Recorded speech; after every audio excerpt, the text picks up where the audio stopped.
আল্লাহকে যখন ভয় করবে গোলাম, প্রচন্ড ঠান্ডা, প্রচন্ড কুয়াশা, তাকে নামাজ থেকে গাফেল করতে পারবে না, ঠিক কিনা? যখনই গভীর রাত্র হয়ে যায়, গোলামটা শরীর থেকে ল্যাপ কম্বল ফালায়া তিনি নামাজের মুসাল্লায় দাঁড়াবে। যাদের অন্তরে আল্লাহর ভয় আছে, এই বান্দাগুলো শুধু 5 ওয়াক্ত নামাজি নয়। এ আমার যুবকেরা শোনো,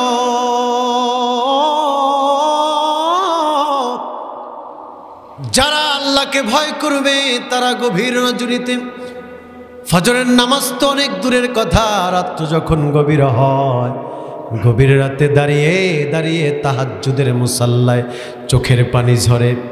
এই পৃথিবীর গোলামেরা, এই পৃথিবীর মানুষেরা মাথার নিচে বালিশ দিয়া ঘুমায়, কিন্তু আল্লাহর গোলামেরা মাথার নিচ থেকে বালিশ সরায়া ওই ব্যক্তি গভীর রজনীতে তাহাজ্জুদের মুসাল্লায় কপালটাকে আল্লাহর কুদরতি পায়ে বিলীন করে দিয়ে, আপাতমস্তককে বিলীন করে দিয়ে মনের যত ব্যথা আছে সব আল্লাহর কদমে ঢেলে দেয়। সুবহানাল্লাহ।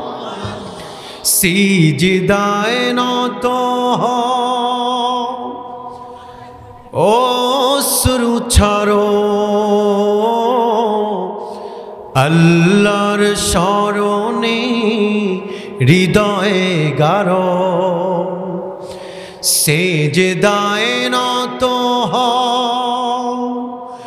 ও শুরু ছাড়ো, আল্লাহর শরণে হৃদয়ে গারো, প্রাণ ঢেলে সব ব্যথা বলো প্রভুকে, বলো প্রভুকে। এই রাত কি কেটে যাবে ঘুমে অলসে, ঠিক কিনা বলেন?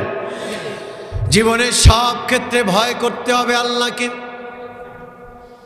আল্লাহ পাক ভিন্ন জায়গায় বলেন, ইয়া আইয়ুহাল্লাযীনা আমানুত্তাকুল্লাহ হাক্কা তুকাতিহি ওয়া লা তামুতুন্না ইল্লা ওয়া আনতুম মুসলিমুন। সুবহানাল্লাহ।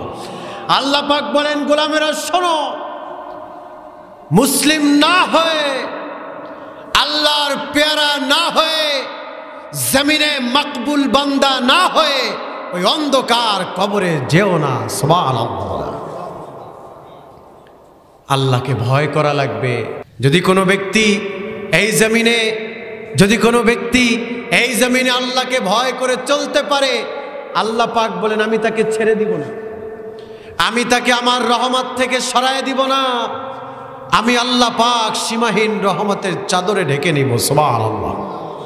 আর শুধু তাই না, জান্নাতে, হাসরে, কিয়ামতের ময়দানে আমি আল্লাহ পাক তাকে জান্নাত দান করব। সুবহানাল্লাহ বলেন। কেমন জান্নাত? মা লা আইনু রাআত ওয়ালা উযুনু সামিআত ওয়ালা খাতারা আলা কলবি বাশার। চিল্লায় পড়েন আল্লাহু আকবার। আল্লাহ এমন জান্নাত দিবেন যেই জান্নাত কোনো চোখ ফাইন্ড আউট করতে পারে নাই। আল্লাহ এমন জান্নাত দিবেন পৃথিবীর কোনো কান শ্রবণ করে নাই। আল্লাহ এমন জান্নাত দিবেন কোনো অন্তর উপলব্ধি করতে পারবে না। আল্লাহু আকবার।